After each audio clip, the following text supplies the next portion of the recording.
तो hello everyone, welcome back to channel. कैसे हो आप सब? आई होप सब बड़े होंगे, अपनी पढ़ाई काफी अच्छे से कर रहे होंगे। तो आज हमारी यूनिट है यूनिट 5, और आज हमारी जो पांचवी यूनिट है वो कंप्लीट हो जाएंगी। ठीक है, ये जो यूनिट है, इस जो सब्जेक्ट का नाम है वो है हमारा universal human values and professional ethics. तक हमने यूनिवर्सल ह्यूमन वैल्यूज समझो कि पढ़ लिया है, और अब हम यूनिट 5 के अंदर प्रोफेशनल एथिक्स पर ज्यादा फोकस करने वाले हैं। ठीक है, ये हमारे सब्जेक्ट कोड है। अगर आपके इसमें से किसी का भी सब्जेक्ट कोड कोई एक है तो इस आप वीडियो को फॉलो कर सकते हो। ठीक है, इस वीडियो के अंदर हम यूनिट 5 को कम्प्लीटली मतलब कंप्लीट करेंगे, और हम क्या करेंगे, जितने भी पीवाईक्यूज भी पूछे गए हैं वो भी मैं आपको सॉल्व करा रहा हूँ। ठीक है, इस यूनिट का नाम है हमारा implication of of our holistic understanding of harmony on professional ethics. ठीक है, सो ये यूनिट काफी अच्छी होने वाली है। ये सारे टॉपिक्स मैं कवर करने वाला हूँ, और काफी मस्त यूनिट है। ठीक है, तक आपने अगर 4 यूनिट अच्छे से समझ लिए ना तो आपको बहुत इजी हो जाएगा इस यूनिट को भी समझने में। ठीक है, इस यूनिट पर आपको दो चीजों पर फोकस करना है, कीवर्ड्स और क्या, एग्जाम्पल्स। ठीक है, मैंने पहले भी आपको बताया था। चलो स्टार्ट करते हैं बिना देरी करे। जिस भी मैंने टॉपिक के ऊपर येलो हाइलाइटर किया हुआ है वो ज्यादा इंपॉर्टेंट है, उसको पहले अच्छे से कंप्लीट कर लेना। ठीक है, सबसे पहले हमारा टॉपिक आता है natural acceptance of human values. ठीक है, नेचुरल एक्सेप्टेंस होता क्या है बेसिकली, जब हमारे एक अंदर से एक भावना होती है, समझो जो हमारा मन होता है, जब भी हम किसी काम को करते हैं तो वहां पर हमें पता चल जाता है कि क्या वो काम सही है या फिर गलत है। ठीक है, उसी अगर कोई भी काम करने में आपको अंदर से फीलिंग आती है कि ये सही है, तो वो आप नेचुरली एक्सेप्ट करते हो। ठीक है, यही होता है natural acceptance. Natural acceptance means that deep inside, every human knows what is right and wrong. It is not taught from outside but comes naturally. ठीक है, ये जो चीजें हैं बाहर से कोई भी नहीं सिखाता, ये सारी चीजें हमें अपने आप ही अंदर से आती हैं। ठीक है, naturally.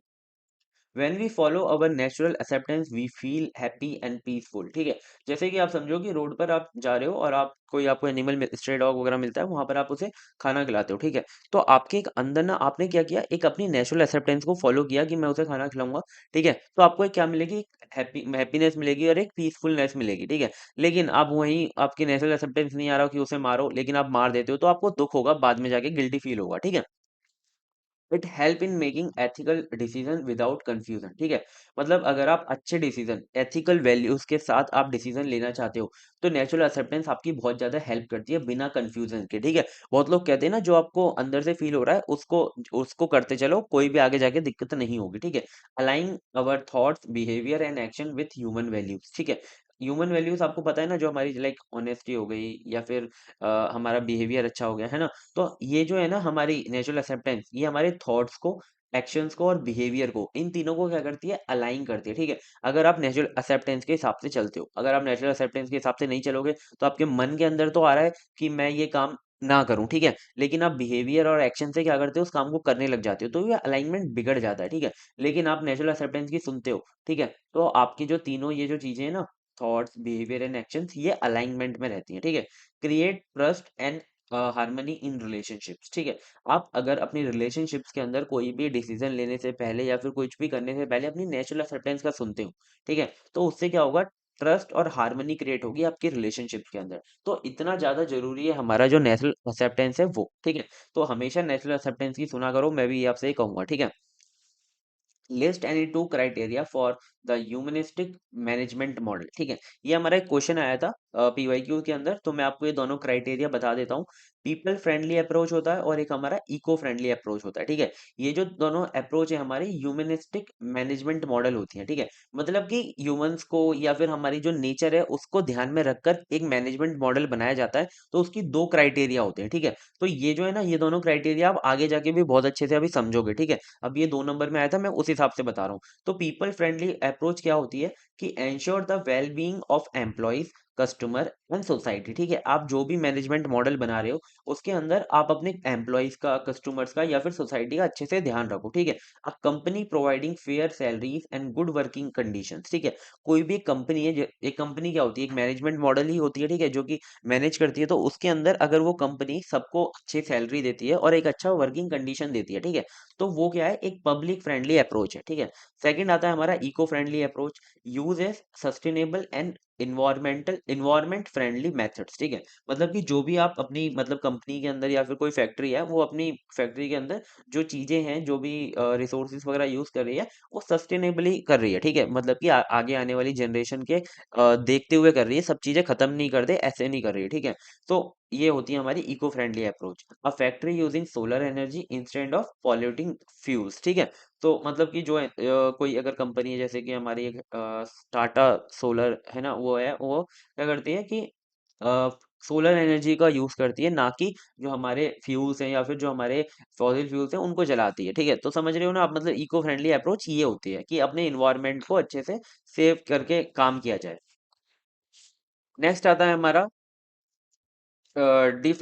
डिफिनेटिवनेस of ethical human conduct, ठीक है। जो हमारा ह्यूमंस का एक आचरण होता है, ठीक है, वो एथिकल हो, ठीक है। एथिकल का मतलब क्या है कि मतलब कुछ हमारे रूल्स लॉस, एक हमारे नेचुरल लॉस होते हैं, उनको फॉलो करके बन रहा हो, ठीक है। मतलब कि पीसफुल हो, समझ लो।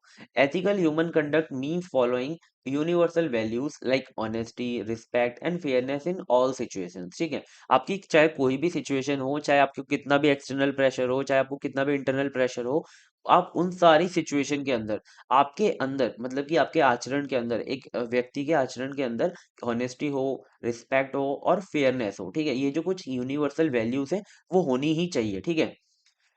It is definite. डेफिनेट का मतलब ये है कि does not change based on personal benefit और एक्सटर्नल प्रेशर, ठीक है।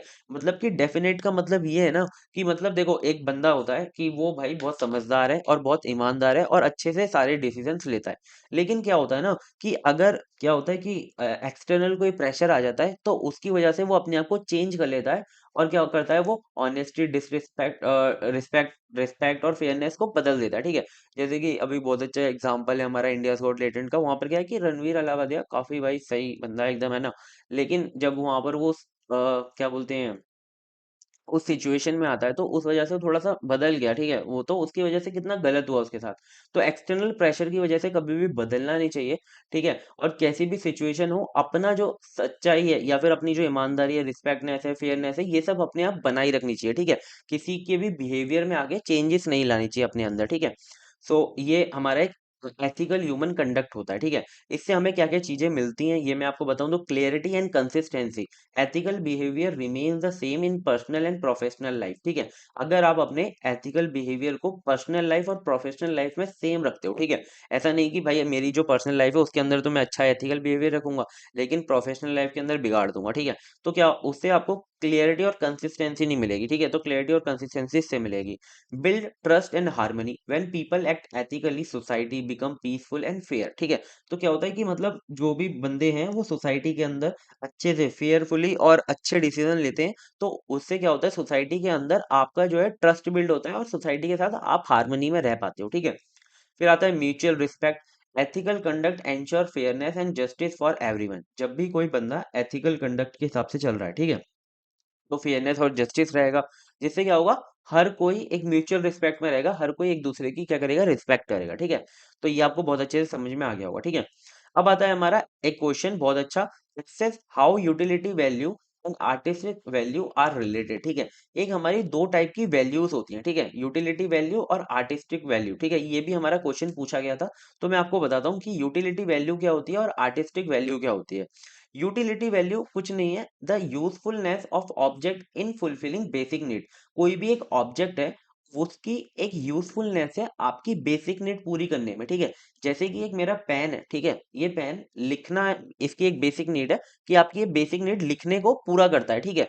लेकिन अगर इस पेन के ऊपर क्या होता है कि लाइक यहाँ पर एक फूल पत्ती लगी हुई है, ठीक है, मतलब कि और अच्छे से डिजाइन हुआ हुआ है, कांच का है ये पेन, तो क्या है कि मतलब ये आर्टिस्टिक वैल्यू बन जाती है इसकी, ठीक है। मतलब कि एक क्या बोलते हैं उसे, ब्यूटीफुलनेस या फिर कुछ भी दिखा रही है, ठीक है, अलग से दिखा रही है। लेकिन जो बेसिक नीड है ना, वो तो भाई वो लिखना पेन ही पूरा कर रहा है। लेकिन जब आप इस पे आर्टिस्टिक चीज लगाते हो, तो वो अलग चीजें पूरी कर रहे हैं, ठीक है। सो जैसे कि यहाँ पर एक एग्जांपल लिया है कि चेयर जो होती है हमारी फुलफिल करती है हमारी जो यूजफुलनेस फॉर सिटिंग, ठीक है। लेकिन आर्टिस्टिक वैल्यू की बात करें, द ब्यूटी और aesthetic appeal of a object. A chair with a stylish design makes a room look elegant, ठीक है। सो बेसिक क्या होता है कि चेयर अगर आपकी ब्यूटीफुल है, बहुत अच्छी है, तो आपके रूम को भी एक अच्छा लुक देती है, ठीक है। सो उसका पर बेसिक जो है वो किसी भी चेयर से पूरा हो सकता है, ठीक है। लेकिन वो जो आर्टिस्टिक वैल्यू होती है वो अलग आपको एक वैल्यू दे रही होती है, एड ऑन कर रही होती है। तो इसकी रिलेशनशिप की बात करें तो दोनों हमारी जो वैल्यूज हैं वो इंटरकनेक्टेड है। A well design product can be both functional भी हो सकता है और ब्यूटीफुल भी हो सकता है, ठीक है। तो दोनों वैल्यूज वो क्रिएट कर सकता है, ठीक है। नेक्स्ट आता है हमारा basis for humanistic education constitution universal order, ठीक है। इन तीनों टर्म को बहुत अच्छे से समझेंगे। ये तीनों बेसिस कैसे हैं, मतलब कि मैं आपको बताता हूँ। For a better society education governance and global harmony must be based on human values like honesty justice and responsibility, ठीक है। एक अगर आपको बहुत अच्छी सोसाइटी बनानी है ना, और आपको एजुकेशन गवर्नेंस और ग्लोबल हार्मनी बनानी है, तो आपका जो ह्यूमन वैल्यूज होनी चाहिए वो बहुत अच्छी होनी चाहिए और वो हर एक लेवल पे होनी चाहिए, ठीक है। जैसे कि हमारी ऑनेस्टी जस्टिस और रिस्पॉन्सिबिलिटी होनी चाहिए। तो इन तीनों के बारे में बात करते हैं। एक आता है हमारा ह्यूमनिस्टिक एजुकेशन, ठीक है। तो हमारी एजुकेशन बस ऐसी ना हो कि हम रट्टा मार रहे हैं, हम बस बुक से पढ़ रहे हैं, ठीक है। एक हमारी ह्यूमनिस्टिक एजुकेशन का मतलब ये होता है उसके अंदर हमारी जो कुछ वैल्यूज हैं वो भी बताई जाए लोगों को, ठीक है। और रियल लाइफ एग्जाम्पल से टीच किया जाए। Education should not only focus on technical education but also teach ethics empathy and responsibility, ठीक है। मतलब कि बच्चों को एथिक्स भी सिखाए जाए, ठीक है। लॉस रूल्स ये सब सिखाया जाए, एम्पैथी सिखाई जाए। मतलब कि एम्पैथी का मतलब ये होता है ना कि अपना जैसे मैं हूँ वो मैं एम्पैथी का मतलब ये है कि कोई भी बंदा किसी और बंदे के मतलब की तरह समझ सके, ठीक है। ऐसा मतलब होता है। जैसे कि एक हमारी कहावत नहीं होती है कि आप जो मेरे जूते में पैर डाल के नहीं देख सकते या फिर उसमें देखना, तो आप किसी और की तरह समझ के सोच के ऐसा मतलब डिसीजन ले पाओ, ऐसे एम्पैथी का कहते हैं, ठीक है। एंड रिस्पॉन्सिबिलिटी, ठीक है, रिस्पॉन्सिबिलिटी लेना, ये सारी चीजें भी सिखाई जाए। बस ये ना हो कि टेक्निकल एजुकेशन सिखा रहे हैं या फिर रट्टाफिकेशन करा रहे हैं, ठीक है। सारी चीजें बहुत अच्छे से होनी चाहिए, इसे कहते हैं ह्यूमनिस्टिक एजुकेशन, बहुत ज्यादा जरूरी है अगर आपको बहुत अच्छी सोसाइटी बनानी है। ह्यूमन सेंटर्ड कॉन्स्टिट्यूशन होना चाहिए आपका, है ना। मतलब कि a constitution should protect human dignity fairness and equal right for all. आपका जो कॉन्स्टिट्यूशन डिजाइन हुआ है अगर आपको अच्छी सोसाइटी बनानी है तो वो ह्यूमन सेंट्रिक होना चाहिए, ठीक है। मतलब कि जो ह्यूमंस की डिग्निटी है, ठीक है, या फिर फेयरनेस है या फिर इक्वल राइट्स है, उन सबको प्रोटेक्ट कर रहा हो, ठीक है। फिर आता है हमारा यूनिवर्सल ह्यूमन ऑर्डर, यानी कि a society where people and nature exist in harmony ensuring fairness sustainability and peace, ठीक है। यूनिवर्सल ह्यूमन ऑर्डर होना चाहिए। ऐसा नहीं होना चाहिए कि ह्यूमन सिर्फ ह्यूमन की बात हो रही है, आपस में जो आजू बाजू जो नेचर है वो भी हमारा प्रोटेक्टेड होना चाहिए, ठीक है। ह्यूमंस जो है हर लेवल पे क्या हो, हार्मनी में रह रहे हो, ठीक है। हार्मनी जो आपको पता है हर लेवल की, इंडिविजुअल, फैमिली, सोसाइटी और नेचर, ठीक है। जिससे क्या होगा, एक हमारी बहुत अच्छी सोसाइटी बन पाएगी। तो देख रहे हो ये जो तीनों पिलर्स हैं, ठीक है, एक हमारी अच्छी सोसाइटी के एक पिलर्स हैं, ठीक है। जब भी आपसे पूछा जाता है कि how you can make better society, so आप इन तीनों को बहुत अच्छे से समझा सकते हो अपने कोई भी आंसर क्वेश्चन के आंसर के अंदर इन चीजों को ऐड कर सकते हो, ठीक है। तो बहुत ज्यादा जरूरी है ये। अब एक हमारा क्वेश्चन आया था बहुत अच्छा। ये सारे जो मैं क्वेश्चन करा रहा हूँ ये सारे पीवाईक्यूज के अंदर आए हुए हैं, ठीक है। आप चाहो तो पीवाईक्यूज को देख लेना, ये क्वेश्चंस आए हुए हैं। Explain the meaning of profession and explore the need for ethical competence in a profession, ठीक है। सो देखो, प्रोफेशन आप सबको पता है, लाइक इंजीनियर, डॉक्टर, ये सारे हमारे प्रोफेशन होते हैं, ठीक है। और हमें एक्सप्लोर करना है कि हमारी एथिकल कॉम्पिटेंस की, एथिकल कॉम्पिटेंस क्या होता है। कॉम्पिटेंस एक हमारा स्किल होता है, ठीक है। कॉम्पिटेंस को हम स्किल कहते हैं। एथिकल यानी कि जो यूनिवर्सल ह्यूमन वैल्यूज हैं उनको फॉलो कर रहा हो, वो जो स्किल है, स्किल तो है लेकिन वो जो स्किल है इन सबको फॉलो करके बनी हो, ठीक है। मतलब कि अगर एक हमारा इंजीनियर है तो वो इंजीनियर ईमानदार होना चाहिए, ठीक है। ऐसे समझ रहे हो, एथिकल आपकी जो प्रोफेशन है उसके अंदर कितनी ज्यादा जरूरत है एथिकल कॉम्पिटेंस की, ठीक है। अब हम देखते हैं कि प्रोफेशन क्या होता है। What is a profession? A profession is a specialised field of work that requires knowledge skill responsibility to serve society, ठीक है। कोई भी एक प्रोफेशन होता है ना कुछ सर्विस प्रोवाइड कर रहा होता है सोसाइटी को, ठीक है। ऐसे कोई भी ऐसे प्रोफेशन नहीं होता जो कि सोसाइटी को कोई सर्विस प्रोवाइड ना कर रहा हो, ठीक है। जैसे कि हमारे डॉक्टर्स हो गए, इंजीनियर्स हो गए, टीचर्स हो गए या फिर लॉयर्स हो गए, वो सारे एक कुछ ऐसे प्रोफेशनल्स हैं जो कि प्रोवाइड कराते हैं हमारी सर्विस सोसाइटी को, ठीक है।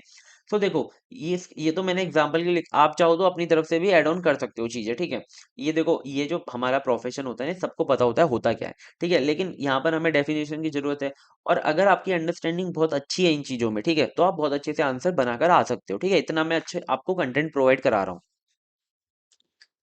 बस थोड़ी सी अपनी जो क्रिटिकल थिंकिंग है ना, उसे थोड़ा अच्छा कर लो बस, अगर आपको इस सब्जेक्ट में अच्छे नंबर लाने हैं।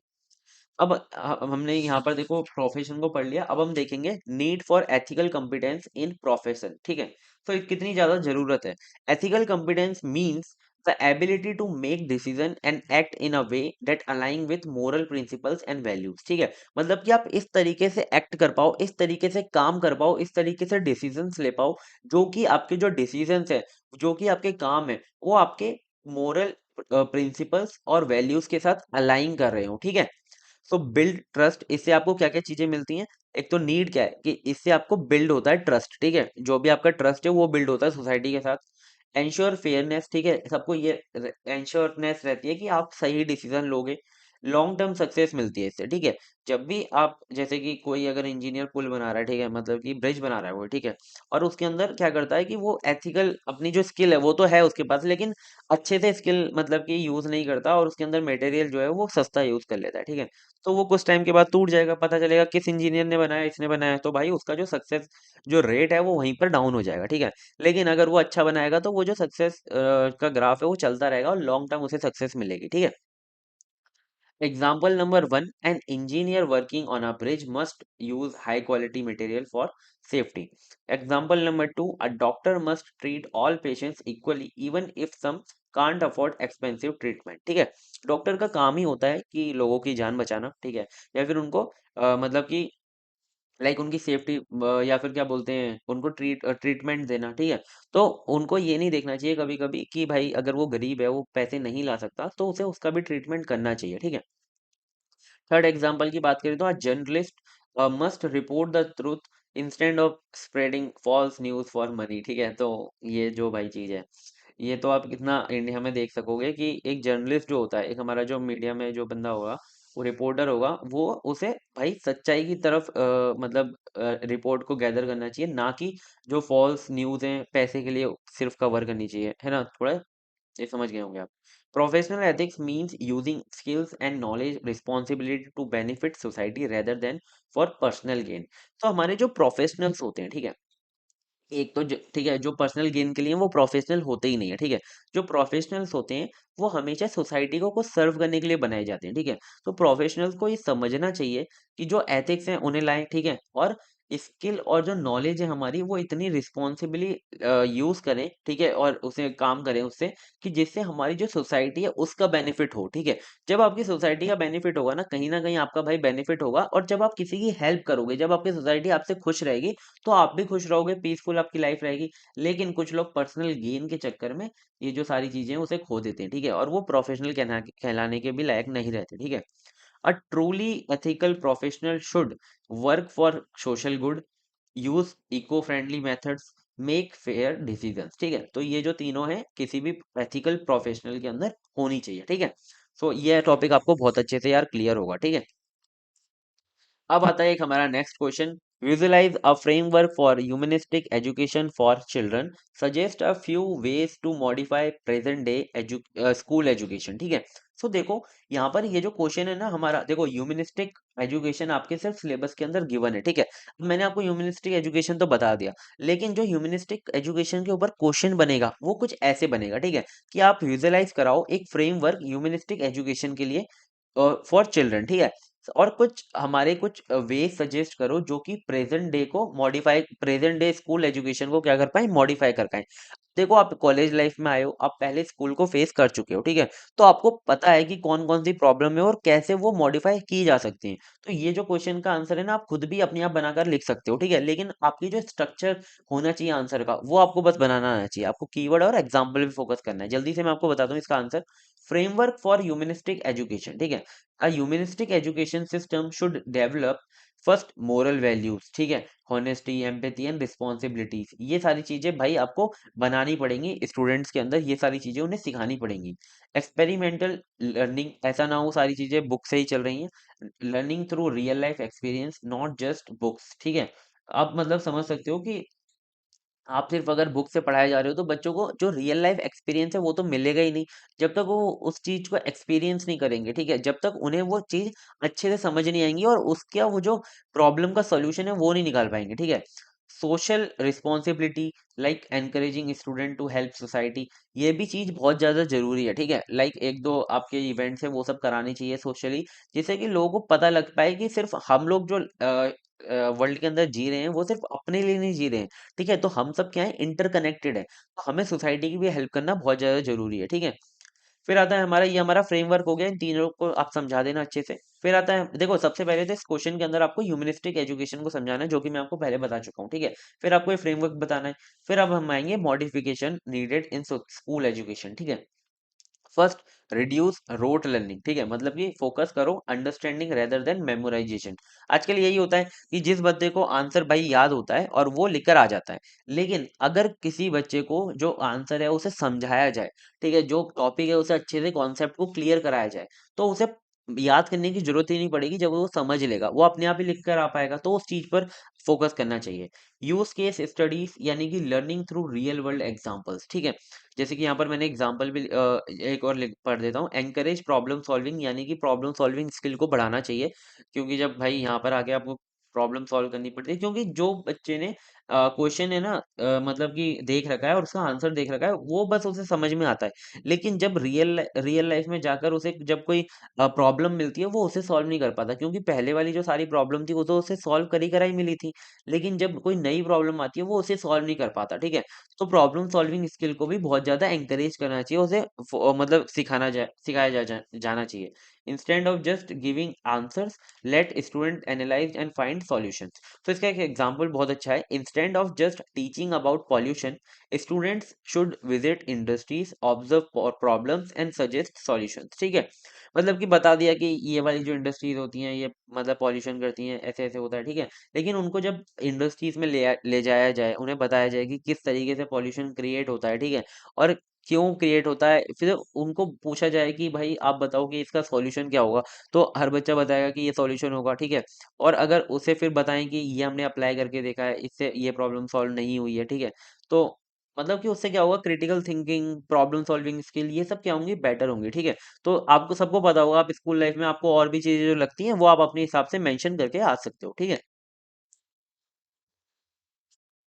नेक्स्ट आता है हमारा, नेक्स्ट टॉपिक अच्छा है, strategies for transition to a universal human order, ठीक है। बहुत अच्छे से समझाता हूँ, जो हमारा यूनिवर्सल ह्यूमन ऑर्डर होता है उनके बीच में ना अच्छा खासा ट्रांजिशन होना चाहिए, ठीक है, एक लेवल से दूसरी लेवल जाने के लिए। उसके लिए कुछ स्ट्रेटेजीज होती हैं, ठीक है।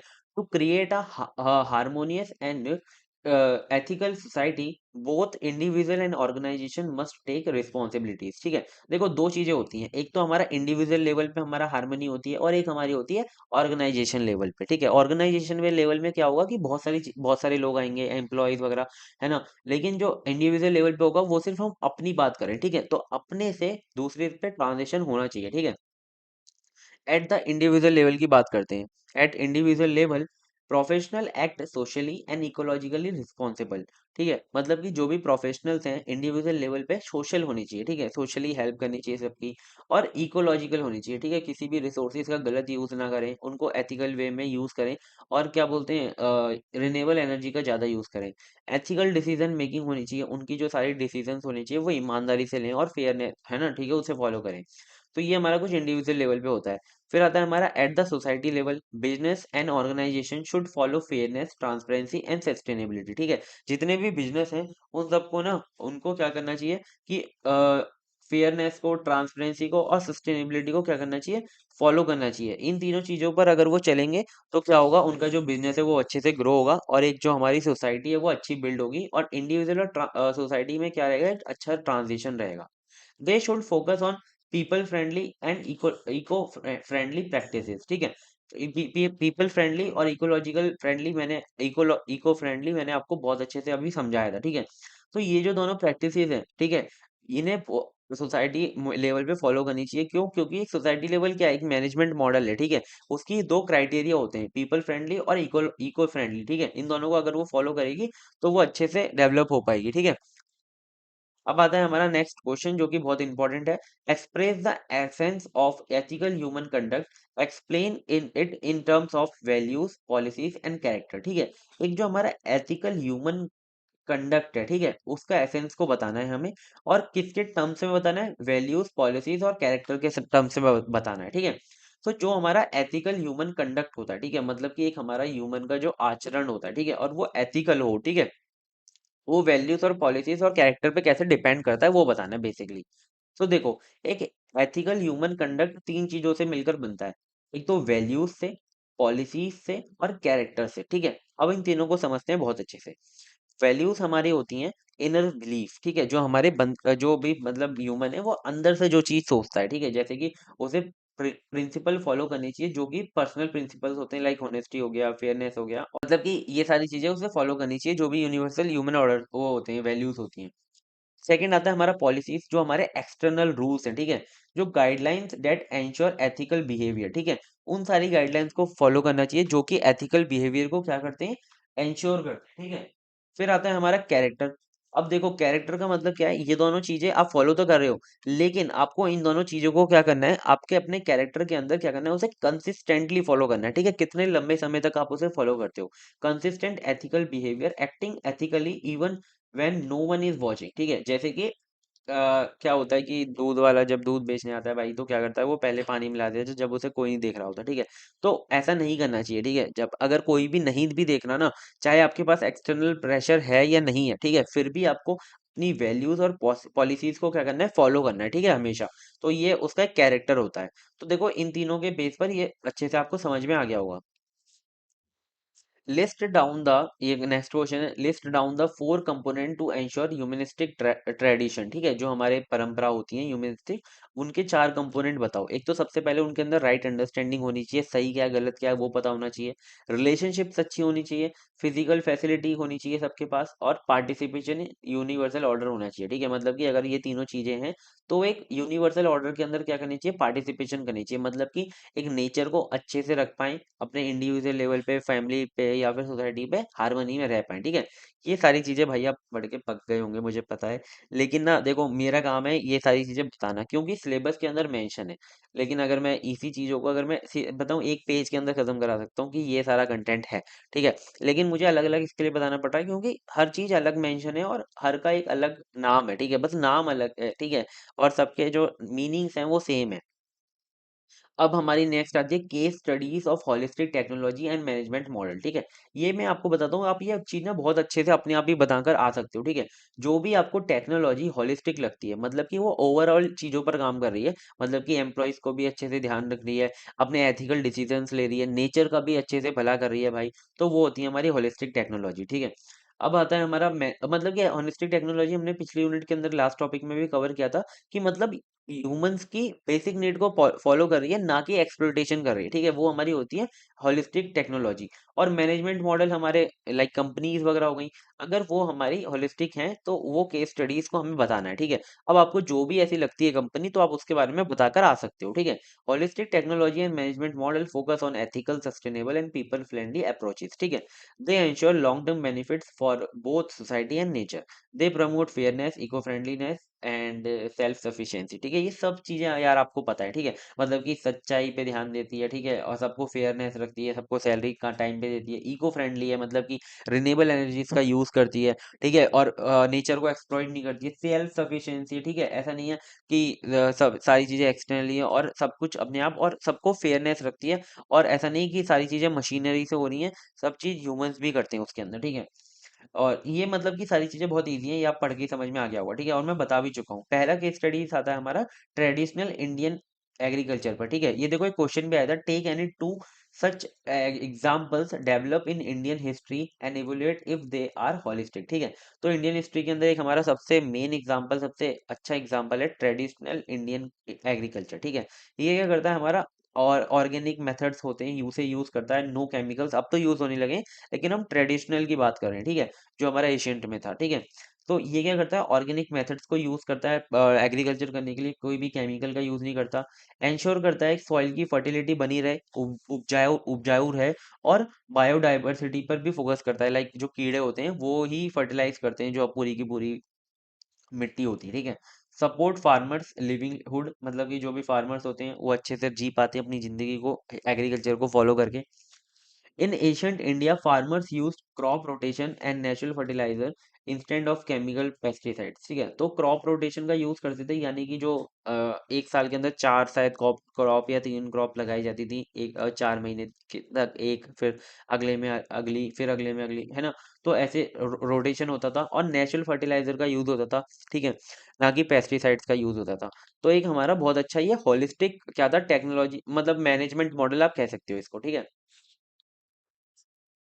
फिर आता है एक हमारा हैंडलूम इंडस्ट्री, हैंडमेड चीजें बनाते हैं। ठीक है, सपोर्ट्स लोकल आर्टिशंस। ठीक है, जो भी लोकल आर्टिस्ट हैं उनका उन्हें काम मिलता है। ठीक है, uses natural fibres like cotton, silk, jute, ये सब कहाँ से आएगा, खेत में से आएगा, तो किसानों को भी हेल्प होती है इंस्टेड ऑफ सिंथेटिक मटेरियल। ठीक है, इनकी जगह पे नेचुरल फाइबर्स का यूज होता है। नो पॉल्यूशन और हार्मफुल केमिकल इवॉल्व। ठीक है, मतलब कि इससे कोई भी पॉल्यूशन नहीं होता और कोई भी हार्मफुल केमिकल इवॉल्व नहीं होते, इन्वॉल्व नहीं होते। The Banarasi sari industry provide employment two thousand while preserving traditional art. ठीक है, अब देखो बनारसी साड़ी कितनी ज्यादा फेमस है। आप सबको पता होगा ये जो क्लोथिंग इंडस्ट्री है या फिर जो साड़ी की इंडस्ट्री है वो सबसे ज्यादा गुजरात के अंदर है। ठीक है, लेकिन फिर भी गुजरात से ज्यादा बनारसी साड़ी बहुत ज्यादा फेमस है। क्यों? क्योंकि बनारस के अंदर जो साड़ियां हैं वो हाथ से बनाई जा रही है। ठीक है, तो वो जो जो कढ़ाई हो रही है उस पे हाथ से हो रही है, तो क्या है कि हैंडमेड की जो वैल्यू है वो बहुत ज्यादा है। ठीक है, तो बनारस के अंदर वो क्या करते हैं, बहुत सारे एम्प्लॉयमेंट प्रोवाइड कराते हैं। ठीक है, बनारसी सारी इंडस्ट्रीज के थ्रू। ठीक है, both traditional agriculture and handloom industries are holistic as they balance human needs and environmental sustainability. ठीक है, तो ये क्या है, एक होलिस्टिक अप्रोच है। और आप इसको ना, मतलब आपको कोई और अगर इंडस्ट्री लगती है जो कि होलिस्टिक है, आप उसे भी मेंशन करके आ सकते हो। ठीक है, अब आता है हमारा scope and characteristics of people friendly and eco friendly production system. ठीक है, अब देखो हमने पीपल फ्रेंडली और इको फ्रेंडली हमने बहुत अच्छे से अभी पढ़ा था। ठीक है, अब इसके अंदर स्कोप क्या है, इसका इसकी कैरेक्टरिस्टिक्स क्या है, वो हमें बतानी है प्रोडक्शन सिस्टम के अंदर, मतलब कि समझ लो एक कंपनी के अंदर। ठीक है, जो भी एक प्रोडक्ट बनाती है उसे समझ लो। Scope of people friendly production system, सबसे पहले तो इसका स्कोप ये है कि भाई फेयर वेजेस होने चाहिए सबके, है ना। सब सारी लेबर या फिर जितने भी एम्प्लॉयमेंट है सबको पेड होना चाहिए, फेयरली होना चाहिए, मतलब कि सबको अपनी सैलरी हिसाब से मिलनी चाहिए। सेफ वर्किंग कंडीशंस होनी चाहिए, ऐसा नहीं कि आप भाई ऊपर चौथे माले मतलब कि 15 16वें माले पर काम करा रहे हो, उसमें कोई भी आपको मतलब कि सेफ्टी नहीं मिल रही है। ठीक है, और आप ऑफिस में लाइक काम कर रहे हो तो आपकी ऑफिस बहुत गंदा पड़ा है। ठीक है, पॉल्यूटेड ऑफिस है, और क्या बोलते हैं ना, अच्छी कंडीशन नहीं है उसकी, तो अच्छी कंडीशन होनी चाहिए, सेफ होनी चाहिए। एम्पावरमेंट होना चाहिए, मतलब कि हर हर एक को बंदे को अच्छी अपॉर्चुनिटी मिले स्किल डेवलपमेंट और ग्रोथ करने की। ठीक है, इंक्लूसिविटी भी होनी चाहिए, मतलब कि इक्वल अपॉर्चुनिटी मिलनी चाहिए हर एक को, चाहे वो किसी भी जेंडर को हो, उसकी कोई भी कास्ट हो, उसकी कोई भी रिलीजन हो, उन सबको एक इक्वल अपॉर्चुनिटी मिलनी चाहिए। ठीक है, तो ये हमारे कुछ स्कोप है इसके। ठीक है, अब इसकी कैरेक्टरिस्टिक्स की बात करें तो वर्कर सेंट्रिक होना चाहिए, मतलब ह्यूमन सेंट्रिक, मतलब कि जो भी काम करे उनके उनके बारे में सोचे। एथिकल प्रैक्टिसेस होनी चाहिए, जो भी काम हो रहा है वो अच्छे से होना चाहिए, एथिकल ह्यूमन वैल्यूज को फॉलो करना चाहिए। ठीक है, कम्युनिटी डेवलपमेंट होना चाहिए, ग्रोथ होना चाहिए लोकल कम्युनिटीज का। ठीक है, जब भी आप काम कर रहे हो तो लोकल कम्युनिटी को हमेशा फॉलो करो, और अच्छे से उनका एक आपस में क्या बन सके, टीम बन सके, टीम वर्क जो है इम्प्रूव हो सके। ट्रांसपेरेंसी होनी चाहिए। ठीक है, मतलब कि जो भी आप डिसीजन ले रहे हो वो मतलब कि ऑनेस्ट होने चाहिए और मतलब ट्रांसपेरेंट होने चाहिए। ठीक है, वर्कर्स को भी उनके बारे में पता हो। ठीक है, कोई भी फेक मतलब डिसीजन नहीं होना चाहिए, और वर्कर्स भी अपनी बात को ओपनली बोल सकें, बात कर सकें। ठीक है, अपने डिसीजन बता सकें। स्कोप अब हमारा इको फ्रेंडली प्रोडक्शन सिस्टम में क्या होता है कि minimize environmental harm and promote sustainability, इसका मेन गोल होता है। ये यूज करते हैं रेन्यूएबल रिसोर्सेज को, कार्बन को बहुत कम निकालते हैं। ठीक है, और बायोडाइवर्सिटी कंजर्वेशन पे भी काम करते हैं, प्रोटेक्ट करते हैं नेचुरल इकोसिस्टम को और वाइल्ड लाइफ को। ठीक है, और इससे क्या होता है, ये मिनिमाइज वेस्ट करते हैं, अगर कोई वेस्ट भी है तो उसे रिड्यूस करेंगे, उसे रीयूज करेंगे, उसे रिसाइकल करेंगे। ठीक है, इसका जो अच्छा एग्जांपल है वो है हमारा एक अमूल डेयरी। ठीक है, अमूल डेयरी जो हमारा पूरा सिस्टम है वो क्या करता है, वो फार्मर्स की बहुत ज्यादा हेल्प करता है, और उनसे ही सारी चीजों को लेता है, ठीक है। तो जिससे क्या होता है कि अमूल डेयरी है पूरा का पूरा पीपल फ्रेंडली है, ठीक है, तो उनपे बहुत ज्यादा अच्छे हेल्प कर रहा है, ठीक है। अब आता है हमारा characteristics of eco friendly system. इसकी कैरेक्टरिस्टिक क्या है कि सस्टेनेबल रिसोर्सेज को यूज करती है, पॉल्यूशन कंट्रोल करता है, ठीक है, और take responsibility for protecting the environment, ठीक है।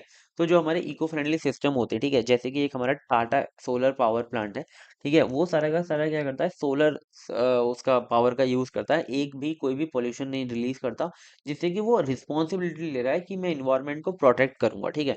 और क्या करेंगे कि कोई भी रिन्यूएबल एनर्जी को अच्छे से यूज करेंगे, और जो भी हमारी रिसोर्सेज हैं उनको ज़्यादा यूज़ नहीं करेंगे, जिससे कि वो सस्टेनेबली आगे आने वाली जनरेशन के लिए हेल्पफुल हो सके, ठीक है। तो यहाँ तक आपको आई होप बहुत अच्छे से समझ में आ गया होगा। अब आता है हमारा issues in professional ethics in the current scenario. List any 5 unethical practices in the profession today with solution to curb it. Comment on the long term effectiveness of these method, ठीक है। अब देखो इसके अंदर हमें ये बताना था कि प्रोफेशनल एथिक्स के अंदर करंट सिनेरियो के अंदर कौन कौन से इश्यूज हैं। आपको कोई भी 5 अनएथिकल प्रैक्टिसेस बतानी थी जो कि आजकल हो रही है प्रोफेशनल प्रोफेशंस के अंदर, और उनको उनके लिए सॉल्यूशंस भी बताने थे, ठीक है। चलो जल्दी इस क्वेश्चन को करते हैं। सबसे पहले क्या है हमारा इश्यूज है जो कि अनएथिकल प्रैक्टिसेस और सॉल्यूशंस पे काम करेंगे, ठीक है, जो कि प्रोफेशंस के अंदर हो रहे हैं, ठीक है। सबसे पहला है हमारा बर्बरी एंड करप्शन, ठीक है, जो भी घूस ली जाती है या फिर जो करप्शन सिस्टम है वो बहुत ज्यादा हो चुका है। गिविंग मनी और favour to gain unfair advantages, ठीक है। लाइक अगर किसी कॉलेजेस के अंदर एडमिशन लेना हो, ठीक है, और अगर एंट्रेंस एग्जाम भी नहीं निकाला और आप पैसे देके मतलब ले लेते हो, या फिर पेपर लीक का सिस्टम हो गया, ये सब इसी के मतलब प्रैक्टिसेस हैं।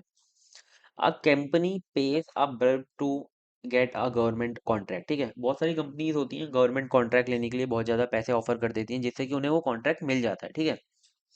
इसका सॉल्यूशन क्या है कि एंटी करप्शन लॉज लाए जाएं और ट्रांसपेरेंसी पॉलिसीज होनी चाहिए, ठीक है, जिससे कि कोई भी ऐसा जो केस है वो सामने ना आए, ठीक है, ऐसी कोई भी काम करे ही ना, ठीक है, इतना स्ट्रिक्ट होना चाहिए।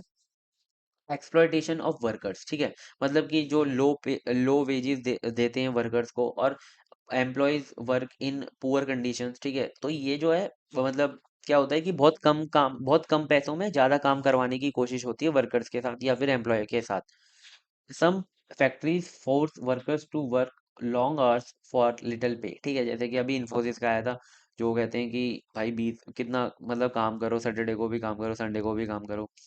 तो ये एक्सप्लॉइटेशन हो रहा है वर्कर्स का, ठीक है, ये बहुत बड़ा इशू है। इसका सॉल्यूशन क्या है कि स्ट्रॉन्ग लेबर लॉस होनी चाहिए और फेयर वेज पॉलिसीज होनी चाहिए, जिसको कि कंपनीज को फॉलो करना ही चाहिए। थर्ड आता है हमारा इन्वायरमेंटल पॉल्यूशन। लाइक बहुत सारी कंपनीज होती हैं, वो कुछ पैसों के लिए वो जो पॉल्यूशंस इग्नोर कर देती है, ठीक है। Factories dumping waste into river to save money, ठीक है, बहुत सारी कंपनीज होती हैं जो वेस्ट होता है उसे रिसाइकल की जगह क्या करती है भाई, रिवर्स के अंदर डाल देती है, जिससे क्या होता है कि उनके थोड़े बहुत पैसे बच जाते हैं, लेकिन जो पॉल्यूशन है वो बहुत ज्यादा बढ़ता है, ठीक है। तो इसके लिए क्या होना चाहिए, स्ट्रिक्ट बहुत ज्यादा रेगुलेशन होनी चाहिए, हर कंपनी के अंदर लॉज होनी चाहिए कि भाई ऐसा ऐसा आप नहीं कर सकते, अगर करते हो तो अच्छा खासा उस पर चार्जेस लगना चाहिए। प्रमोटिंग ग्रीन एनर्जी, ठीक है, इसको प्रमोट करना चाहिए ज़्यादा, अगर रिन्यूएबल रिसोर्सेज का यूज़ करना चाहिए। तो ये जो सारी भाई चीज़ें ना, ये आप अपने आप भी मतलब आपको पता होंगी, ठीक है, ये सब एकदम बेसिक चीज़ें हैं। False advertising and misinformation, ठीक है, जो भी मतलब कि जो लोग मतलब कि ब्रांड्स हैं बड़ी बड़ी, वो क्या करती हैं, फॉल्स एडवर्टाइजिंग करती हैं, जैसे कि misleading customer with fake claims. जैसे कि क्या था, एक फूड ब्रांड लिखती है अपनी पैकेजिंग पे कि 100% नेचुरल इंग्रेडिएंट्स, ठीक है, लेकिन उसमें क्या होता है कि फ्लेवर्स मिलाए जाते हैं या फिर आर्टिफिशियल प्रिजर्वेंट्स मिलाए जाते हैं, जिससे कि क्या होता है वो मिसलीडिंग कर रहे हैं लोगों को, उन्हें तो लग रहा है कि इसके अंदर भाई सारी चीजें नेचुरल हैं, बस ऐसा होता नहीं है, ठीक है। तो क्या है फॉल्स एडवर्टाइजिंग, इसके लिए भी बहुत अच्छा भाई केस होना चाहिए, ठीक है। फैक्ट चेकिंग लॉज होनी चाहिए और कंज्यूमर प्रोटेक्शन पॉलिसीज भी होनी चाहिए, ठीक है। फिर आता है हमारा लैक ऑफ सोशल रिस्पॉन्सिबिलिटीज, ठीक है, companies focusing only on profit ignoring their impact on society, ठीक है, बहुत सारी कंपनी है ये सिर्फ क्या कर रही है कि अपने प्रॉफिट की वजह से कुछ भी एडवर्टाइज करती हैं, ठीक है, लेकिन वो इग्नोर कर देती है कि सोसाइटी पर इसका इम्पैक्ट क्या पड़ेगा, ठीक है। जैसे कि अभी ब्लिंकिट ने किया हुआ था, ठीक है, वो अगर आपको पता होगा तो वो बहुत ज्यादा सोसाइटी पे गलत इम्पैक्ट डालता है, लेकिन वो अपनी एडवर्टाइजमेंट के लिए क्या करते हैं कि अपने प्रॉफिट के लिए क्या करते हैं कि एडवर्टाइजमेंट कुछ भी चला देते हैं, ठीक है। A company refuses to reduce its plastic waste harming the waste environment, ठीक है, सो बहुत सारी कंपनीज होती हैं कि अपनी प्लास्टिक वेस्ट को क्या करती हैं, रीयूज नहीं करती, रिड्यूस नहीं करती, जिससे कि क्या होता है, जो हमारा इन्वायरमेंट है वो बहुत ज्यादा हार्म होता है, जिसके लिए क्या होना चाहिए, एथिकल लीडरशिप की बहुत ज्यादा जरूरत है। अगर कंपनी वाले खुद ही अच्छे से इस चीज को लीड करें तो ऐसा कुछ ना ही हो, ठीक है।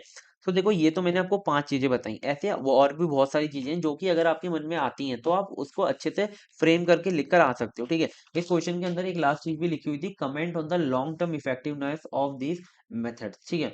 सो अगर आप इन देखो इन सारे मेथड्स को अगर आप लॉन्ग टर्म में यूज करते हो, ठीक है, लाइक एथिकल लीडरशिप हो गया, फैक्ट चेकिंग लॉस हो गए, कंज्यूमर प्रोटेक्शन पॉलिसीज हो गई, तो लॉन्ग टर्म में बहुत सही रहेगा और जो इश्यूज हैं ये सारे, ये बहुत ज्यादा कम हो जाएंगे, ठीक है। सो ये मतलब चीजें क्या है, ये सब आप लिख कर आ सकते हो अपने आप। अब देखो लास्ट जो हमारा एक था वो था हमारी मैस्लो हायरार्की ऑफ नीड्स, ठीक है, ये बहुत ज्यादा जरूरी है ना। यहाँ तक आपको बहुत अच्छे से यार समझ में आया होगा, ठीक है। Maslow hierarchy of needs in a psychological theory, ठीक है, ये हमारी क्या है, एक साइकोलॉजिकल थ्योरी है, कुछ नहीं है, ठीक है। मतलब कि जो ह्यूमंस की जो नीड होती है ना उसको इन्होंने 5 स्टेजेस के अंदर डिवाइड किया है, ठीक है। और हर एक स्टेजेस ऐसा है कि आप मतलब कि पहले स्टेज को जब पार करोगे तभी आप दूसरे स्टेज पे पहुंच पाओगे, ठीक है। that explain human motivation and behavior based on a 5 tier models of needs, ठीक है। 5 tiers मॉडल बनाया नीड्स के, ठीक है। These needs are arranged in a hierarchy meaning that lower level needs must be satisfied before higher level needs can be address. तो level one needs को कहा जाता है फिजियोलॉजिकल नीड्स, ठीक है, जो कि हमारी बेसिक नीड्स होती हैं, basic survival needs required for human existence, जैसे कि फूड हो गया, वाटर हो गया, एयर, शेल्टर, क्लोथ, ये कुछ चीजें हैं जो कि हर एक ह्यूमन की बहुत ज्यादा रिक्वायरमेंट है। अगर कोई भी चीज होगी सबसे पहले ह्यूमन इसको पूरा करने की सोचेगा, ठीक है। So these needs must be met first before any other need can be addressed. ये सब आपको पता है कि इनके बिना तो काम चलने ही नहीं वाला, तो पहले ये चीज पूरी होनी चाहिए फिर आप किसी और चीज पे जाओगे। दूसरे लेवल की नीड आती है हमारी सेफ्टी नीड, ठीक है, the need for security, stability and protection from harm. हमें फिजिकल सेफ्टी होनी चाहिए, ठीक है, फाइनेंशियल सिक्योरिटी होनी चाहिए और हेल्थ भी हमारी सिक्योर होनी चाहिए, ठीक है। तो बेसिकली क्या है कि जब आपकी एक बेसिक नीड्स पूरी हो जाती हैं तब आप सेफ्टी नीड की तरफ आते हो और आप कोशिश करते हो कि हमारी जो फिजिकल सेफ्टी है वो रहे, हमारे पास कुछ पैसे हों, फाइनेंशियल सिक्योरिटी हो हमारे पास, और हमारी हेल्थ भी अच्छी हो, ठीक है। तो ये हम दूसरे लेवल की आ जाती है। तीसरे लेवल की आती है हमारी सोशल नीड्स, ठीक है, जैसे कि लव हो गया या फिर बिलोंगिंगनेस हो गई, बिलोंगिंगनेस लाइक रिलेशनशिप्स हो गई, ठीक है, आपके जो रिलेशंस हो गए, the need for relationships, love and sense of belonging, ठीक है, लाइक फैमिली, फ्रेंडशिप, इन सारी चीजों की तरफ जब आ जाते हो आप, जब आपकी जो ये जो दो नीड्स हैं वो फुलफिल हो जाती हैं, ठीक है। ये सब आपको पता है। Humans are social being and need connection with others. एक हमारा ह्यूमन क्या है, एक सोशल बीइंग है, ठीक है, उसको ऐसा नहीं है कि वो अकेले बंद कमरे में रह सकता है, ठीक है। उसको जरूरत है कि वो आपस में कनेक्शन बनाए लोगों के साथ, ठीक है, उनके साथ रिलेशनशिप्स बनाए, ठीक है। वो जो अपनी जो ये जो सारी चीजें हैं ये अपनी रिलेशनशिप्स के या फिर कनेक्शन से के साथ पूरी कर सकता है, ठीक है। तो ये जो सोशल नीड तीसरे लेवल पे आती है। फिर आती है हमारी फोर्थ लेवल पे स्टीम नीड्स, ठीक है। जब आप यहाँ पर सोशल नीड तक सब कुछ कंप्लीट कर लेते हो तो एस्टीम नीड्स आती हैं, ठीक है, जो आपकी अंदर की जो क्या बोलते हैं एक अच्छाई होती है वो, या नहीं मतलब कि एक अंदर से आपको एक अचीवमेंट की या फिर आपको कुछ सक्सेस की जो नीड होती है ना वो आती है। The need for respect, recognition and self esteem, ठीक है, आपका एक सेल्फ एस्टीम बन पाए, ठीक है। मतलब कि कहते हैं ना इसका सेल्फ एस्टीम ठेस पहुंच गई उसे, या फिर एक सेल्फ एस्टीम अच्छा हो गया उसका, और रिकॉग्निशन मिलना चाहिए हर जगह, रिस्पेक्ट मिलनी चाहिए।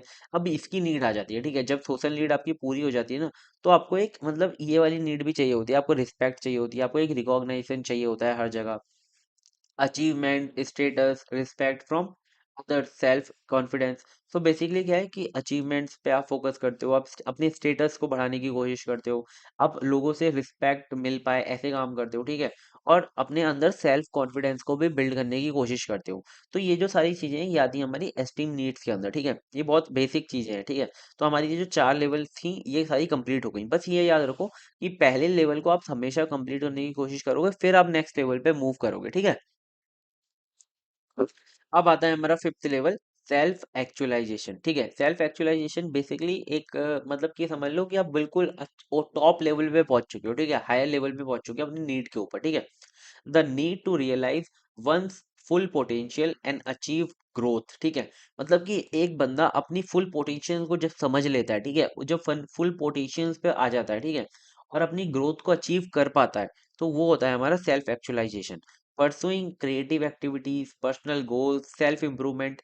लाइक क्या होता है ना, एक लेवल के बाद जाकर ना आप मतलब कि कुछ क्रिएटिवनेस सीखने की भी कोशिश करते हो। लाइक जैसे कि एक बंदा बहुत अच्छा कमा रहा है सब कुछ, लेकिन उसको ना एक ड्राइंग बनाने में बहुत अच्छा लगता है, ठीक है, लेकिन उसको उसके अंदर करियर नहीं बनाता, ठीक है, लेकिन वो उसे सीखता है, ठीक है। तो मतलब वो अपनी जो चारों लेवल्स की वो जो नीड है ना वो पूरी कर चुका है, ठीक है, फिर वो फिफ्थ लेवल पे काम कर रहा है, और वो मतलब पर्सनल गोल्स पे काम करता है। लाइक उसके कुछ पर्सनल गोल्स होते हैं, या फिर लाइक किसी का गोल होता है कि मैं जाके गरीबों की हेल्प करूंगा, या फिर एनिमल्स की हेल्प करूंगा, तो वो उस पर काम करता है, ठीक है। तो वो जो चार लेवल कंप्लीट हो जाते हैं ना, जब इस लेवल पे आ पाता है, अपने सेल्फ इम्प्रूवमेंट पे फोकस करता है, ठीक है। This this is the highest level of human motivation, ठीक है, ये हमारा सबसे हाईएस्ट लेवल होता है ह्यूमन मोटिवेशन का, ठीक है। तो ये पांचों लेवल आपको बहुत अच्छे से समझ में आ गई होंगी, ठीक है। अभी जिस हिसाब से मैं लिखी है उस हिसाब से आप भी लिखाना। उसके बाद आपको ये हायरार्की बना के आनी है, ठीक है। इसके अंदर क्या है कि सबसे पहला लेवल है हमारा फिजियोलॉजिकल लेयर, फिर आता है हमारा सेफ्टी नीड्स, फिर आता है हमारा सोशल नीड्स, एस्टीम नीड्स, फिर आता है हमारा सेल्फ एक्चुअलाइजेशन, ठीक है। तो ये जो पांचों लेवल्स हैं इनको अच्छे से बनाकर आ जाना, आपका काम हो जाएगा। मास्लो जो हायरार्की है नीड्स की वो कंप्लीट हो जाएगी। तो यहाँ पर हमारी जो यूनिट 5 है वो बहुत अच्छे से कंप्लीट हो गई। आपको एक एक चीजें मैंने बहुत अच्छे से समझा दी, और जिस हिसाब से मैंने आपको हर एक क्वेश्चन का स्ट्रक्चर बताया उस हिसाब से ही लिख कर आना हमेशा, ठीक है। और अगर आपको देखो कभी कभी क्या होता है ना, एक स्टेटमेंट आ जाती है उसे एक्सप्लेन करने के लिए बोल देता है, ठीक है। और आप ना हमेशा हर एक क्वेश्चन को 2 से 3 बार रीड किया करो, ठीक है, जब आपको चीजें समझ में आएंगी। यूएचवी में क्या होता है ना, कभी कभी क्वेश्चन लाइक रिपीट नहीं होते, ठीक है।